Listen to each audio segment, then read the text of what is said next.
Vimos que el gótico se desarrolló en el momento de la plenitud de la Baja Edad Media. Coincidió con el resurgimiento de las ciudades, donde se desarrollaron la burguesía y las universidades, y donde se establecieron las nuevas órdenes religiosas mendicantes, como los franciscanos, dominicos y agustinos.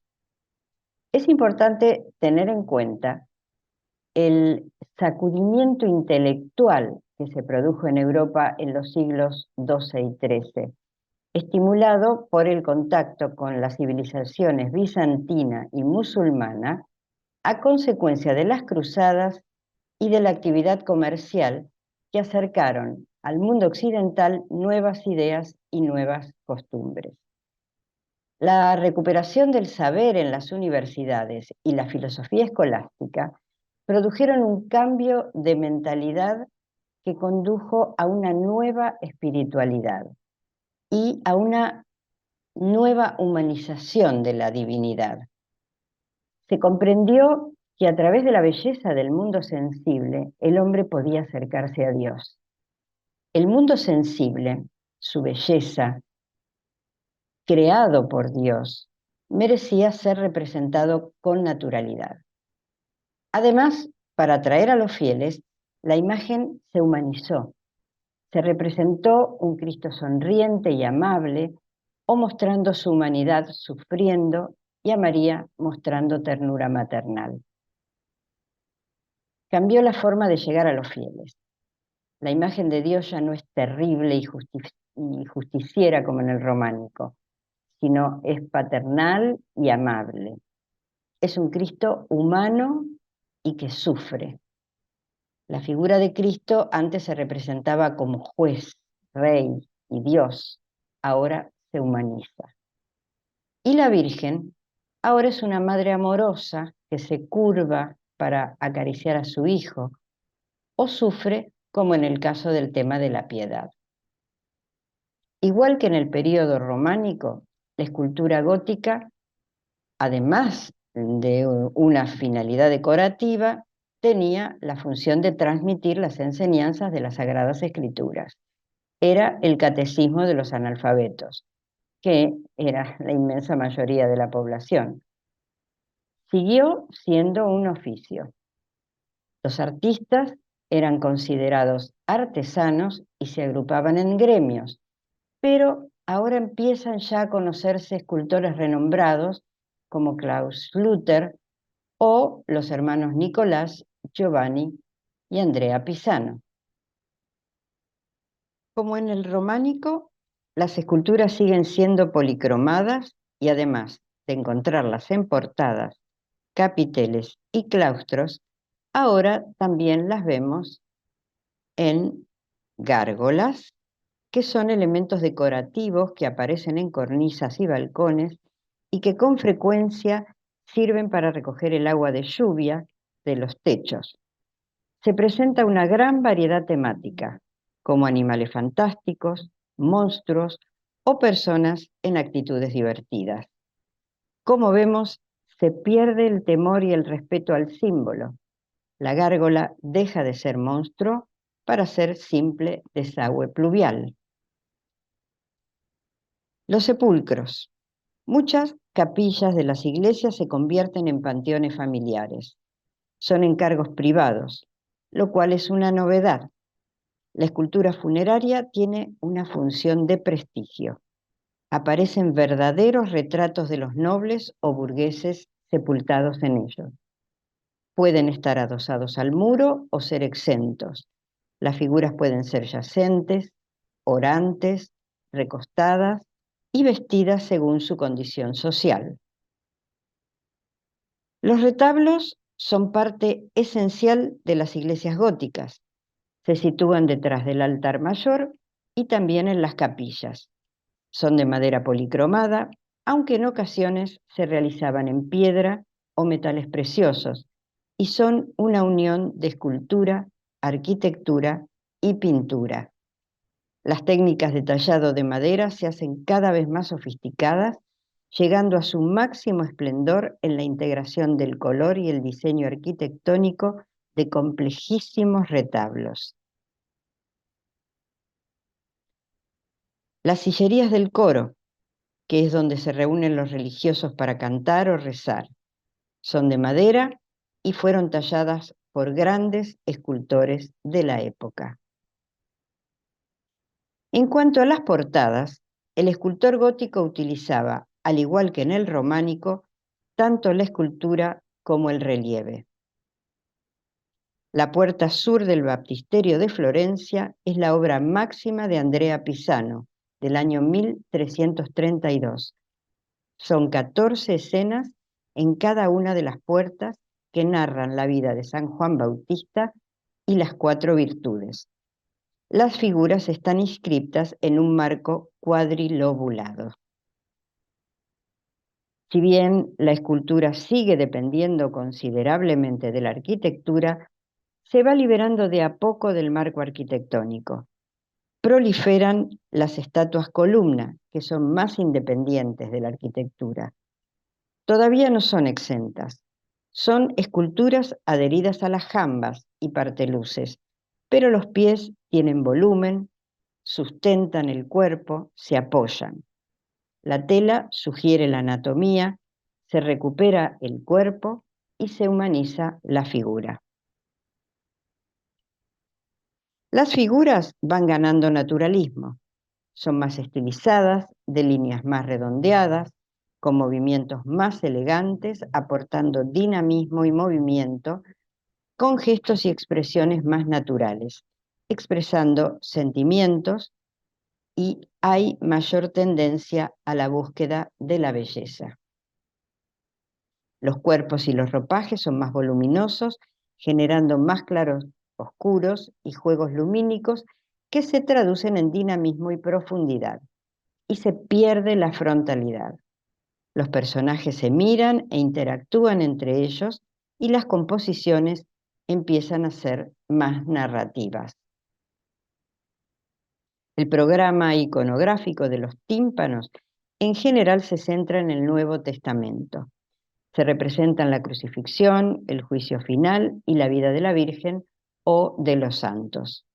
Los temas más comunes son el paraíso, el Dios hecho hombre, la Virgen, los santos, el hombre como admirador de la obra del Creador y la muerte como realidad ineludible. El Pantocrátor ya no es el tema principal. Ahora el centro de las portadas es la figura de la Virgen.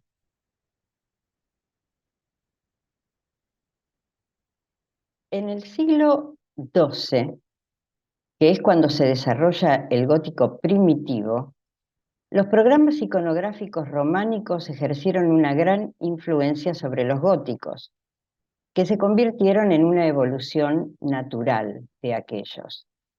Por lo tanto, la distinción estilística entre la escultura románica y la gótica más primitiva a menudo es muy sutil. Del hieratismo o falta de movimiento inicial, hacia el siglo XII se pasa a una mayor expresividad y naturalidad. En el tardo románico, que es un periodo de transición hacia el gótico, la escultura fue ganando en profundidad, complejidad y detalle en los ropajes, los pliegues, los movimientos y los rostros, que culminará con su máxima expresión en el Renacimiento.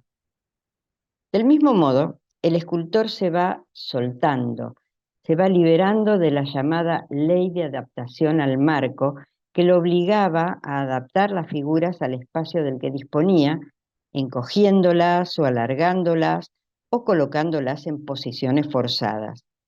Ahora deja que las figuras se escapen del espacio y se permite más libertad en la composición.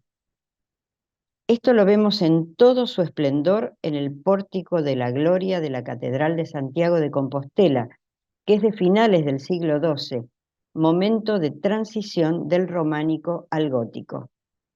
Las figuras no son rígidas, muestran relación entre ellas. Hay expresión en los rostros y tratamiento de los pliegues de los ropajes.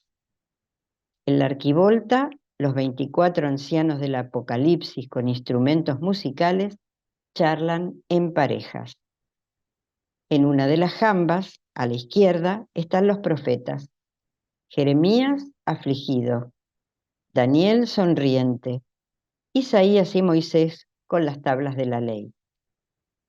Entonces vemos que las figuras empiezan a independizarse del marco arquitectónico, la anatomía es más realista, los pliegues más voluminosos, los rostros son más naturales y los personajes empiezan a individualizarse porque los rostros ya no son todos iguales. Cada uno muestra su personalidad. El pórtico principal de la Catedral de Laon, en Francia, alberga notables esculturas que muestran la transición de estilo entre el románico y el gótico. El portal central está dedicado a la coronación de la Virgen, la cual está representada con el niño tanto en el parteluz como en el gablete. El tímpano está dividido en su mitad y en la sección superior se representa la coronación, mientras que en la sección inferior se representa la asunción y la dormición de la Virgen. Las estatuas se alargan siguiendo el ritmo arquitectónico del arco, siendo el tímpano de la Basílica de Saint-Denis uno de los primeros que presenta esta disposición. Hacia el 1200, el estilo original se transformó, impulsado por el creciente interés por el naturalismo. Es la segunda etapa de la evolución del gótico, llamada gótico clásico, pleno o protogótico. La escultura se sitúa en las portadas. Las figuras tienden a abandonar el marco arquitectónico y muestran un naturalismo idealizado y sereno, como en este Be Dieu en el parteluz de la Catedral de Amiens. Un Cristo que aparece bendiciendo y con una actitud amable, conforme a la nueva estética.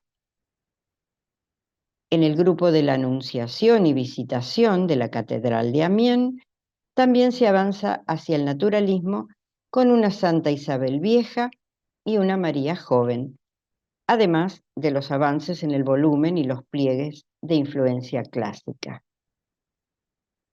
En la Virgen Blanca de la Catedral de León, en España, todavía madre e hijo están en actitud de bendecir y miran frontalmente, no estableciéndose comunicación entre ellos. Esto tal vez es más cercano al románico, pero las figuras ya han perdido la rigidez de las vírgenes sedentes románicas para mostrarnos una actitud mucho más humana. Se destaca la dulzura y la ternura de la Virgen como madre. Y esto se aprecia en el gesto con que sostiene a su hijo y en los rostros serenos, pero con una sonrisa amable. Sus ropas se pliegan para dar forma y armonía al volumen de los cuerpos, rompiéndose la rigidez y la simetría románica. La Virgen tiene una corona como símbolo de que es reina de los cielos, y el niño el globo universal como que es el señor del orbe. El mensaje es que ambos todo lo pueden. Y para dejarlo más claro, la Virgen pisa una serpiente o dragón que representa al mal y al pecado. El mensaje es que la Madre de Dios es la nueva Eva que se vengará de la serpiente, que es el diablo, que hizo que la humanidad cayera en el pecado mortal. Más rupturista es la escena de la coronación de la Virgen de la Catedral de Chartres, pese a que se remonta a 1205-1210. La escena se ubica en el tímpano central de la portada norte del transepto.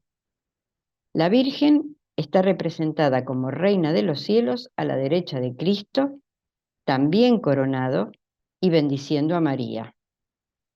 Están rodeados de ángeles con incensarios y en oración, y también rodeados por una arquería que simboliza el palacio celeste.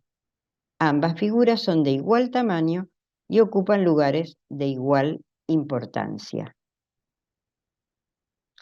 La novedad gótica estriba en que aumenta el número de imágenes por la necesidad de contar más mensajes, por el mayor tamaño del tímpano de las portadas y por el aumento del número de portadas que se decoran.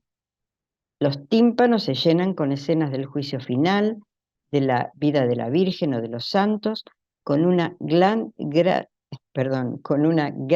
claridad compositiva. En las arquivoltas se colocan reyes y músicos, apóstoles o las más diversas imágenes.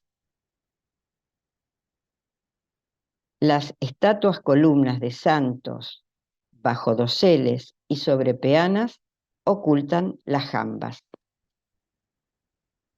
El parteluz tiene la imagen del Señor, de la Virgen o de algún santo, no faltando figuras de obispos. En los zócalos se sitúan relieves dentro de trifolios y cuadrifolios, representando calendarios, alegorías de los vicios o virtudes, etc.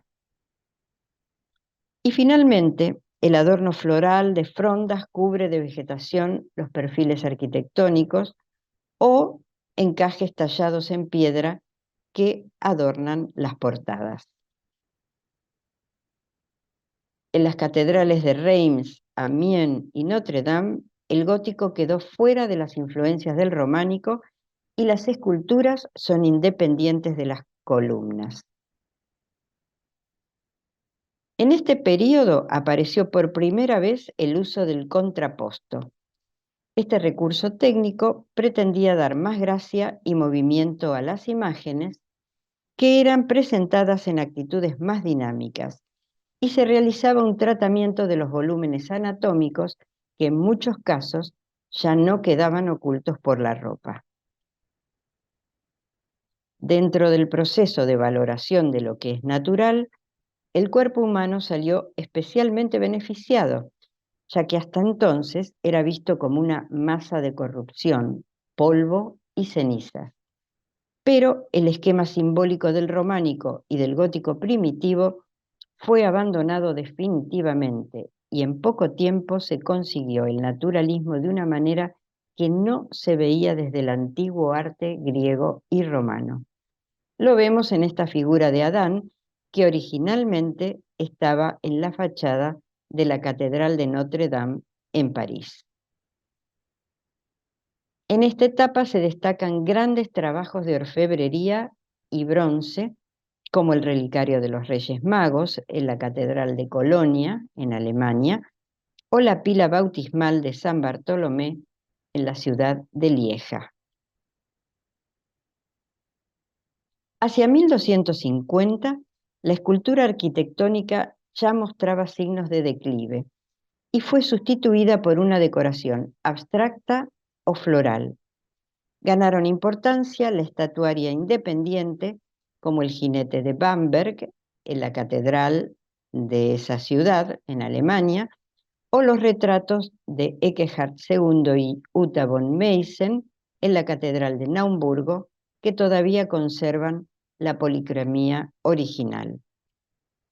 En la época gótica aparece la figura del cliente, de la persona que ordenaba la ejecución de una obra artística, porque muchos de ellos, ya sea por querer perpetuarse en el tiempo o por la simple vanidad de demostrar poder o riqueza, exigían ser representados en la obra. La mayoría de las veces, el donante aparecía de rodillas a los lados de las figuras religiosas.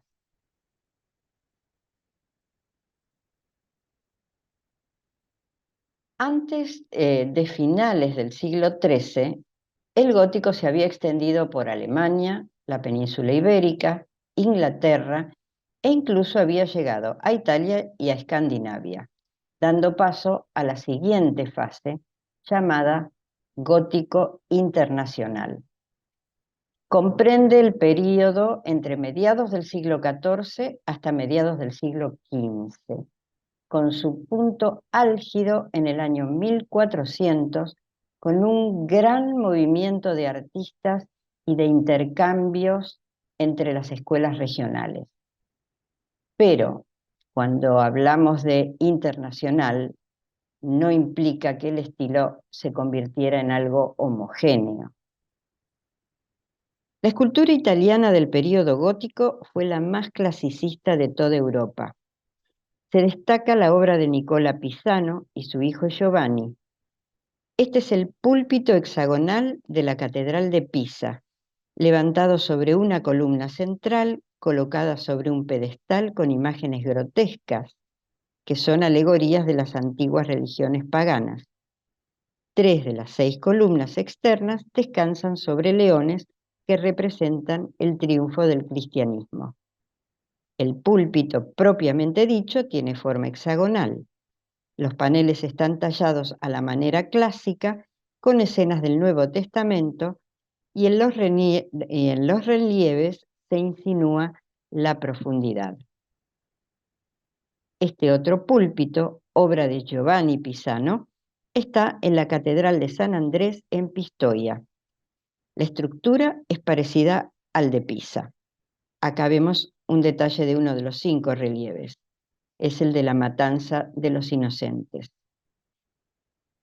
A partir de mediados del siglo XIV, de acuerdo con la tendencia general europea, se redujo la producción de esculturas monumentales y se realizaron más las de pequeña dimensión. Se enriqueció la temática de las estatuas de devoción con la creación de vírgenes con niños y crucificados. Las figuras, como ya lo habíamos dicho al principio, se humanizan con movimientos y expresión de sentimientos humanos. Dialogan, se sonríen o sufren. Esto supuso la multiplicación de obras con temas dramáticos, como las escenas sobre la pasión de Cristo y las piedades. Esta nueva iconografía, donde las imágenes de la muerte y el sufrimiento eran comunes, también reflejaba una situación social inestable.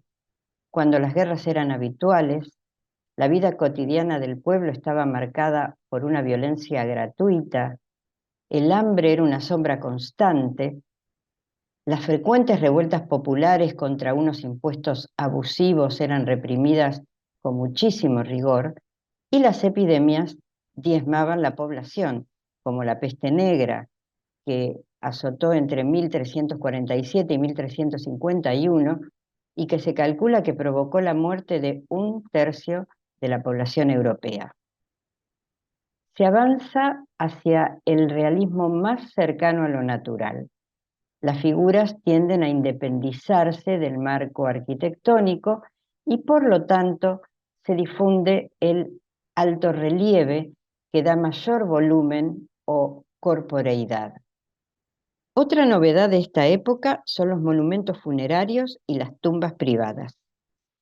La muerte en el medioevo se traduce en una abundante iconografía, en parte por la experiencia de la terrible peste negra y por la otra por la necesidad de perpetuarse en el tiempo. La muerte se representa de manera general como un esqueleto portando una guadaña o de manera individualizada como homenaje al propio difunto, que suele aparecer yacente, como dormido, con sus ropajes o armas de caballería, acompañado de figuras orantes situadas al lado del sarcófago. El sepulcro de Juan II e Isabel de Portugal, padres de Isabel la Católica, es de tipo exento, yacente y de forma estrellada, y está acompañado de una riquísima iconografía, con evangelistas, santos, virtudes, etc.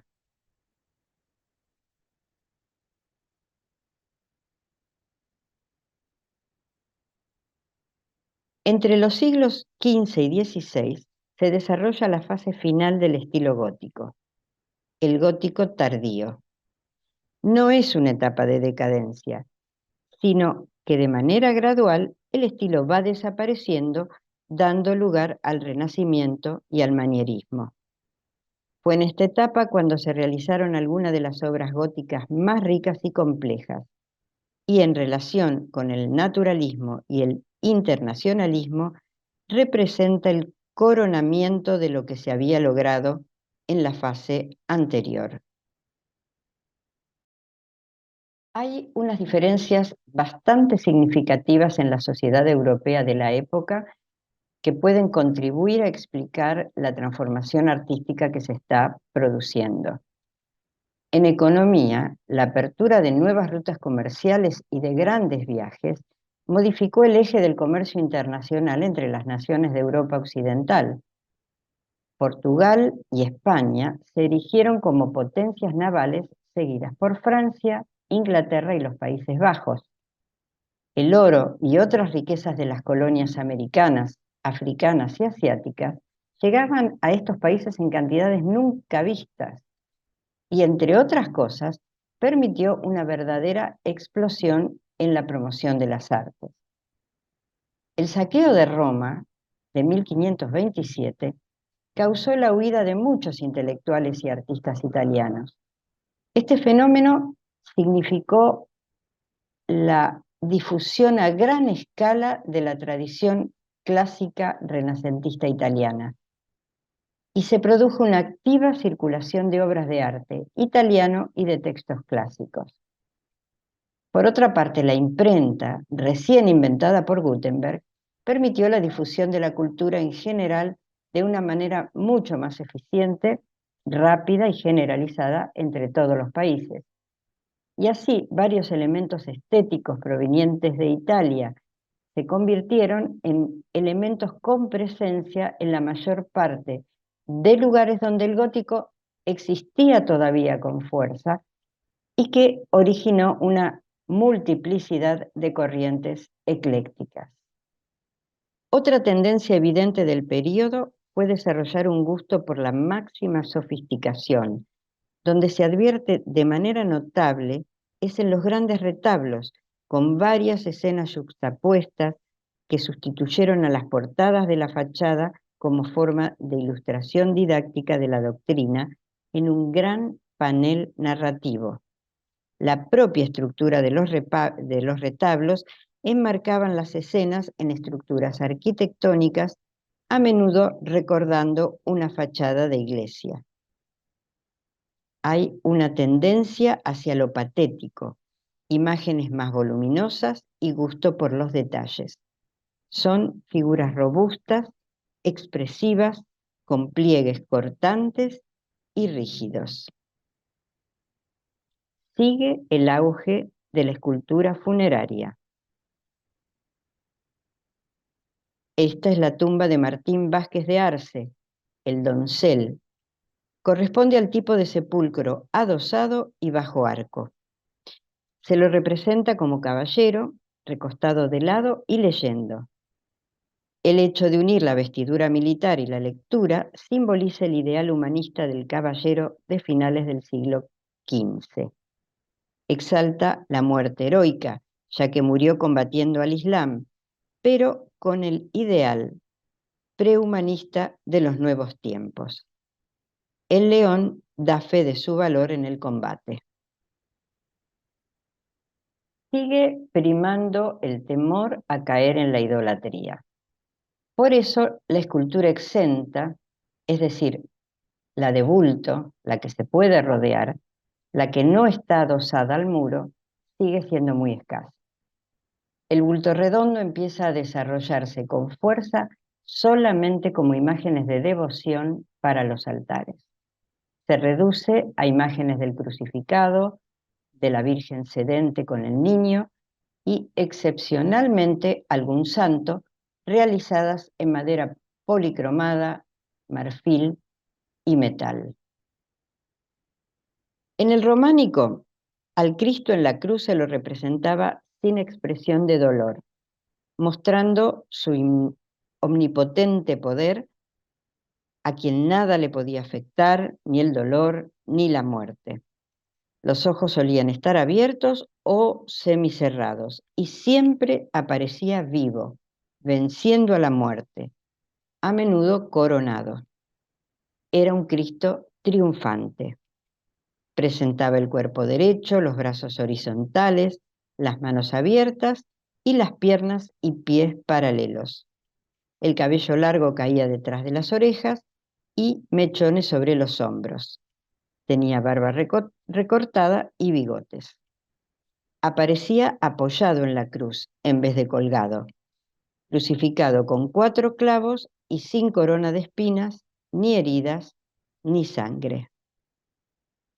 En el románico tardío, a partir del siglo XIII, empieza a reproducirse en forma más naturalista, con heridas y sangre, con los brazos algo curvados y el cuerpo levemente quebrado.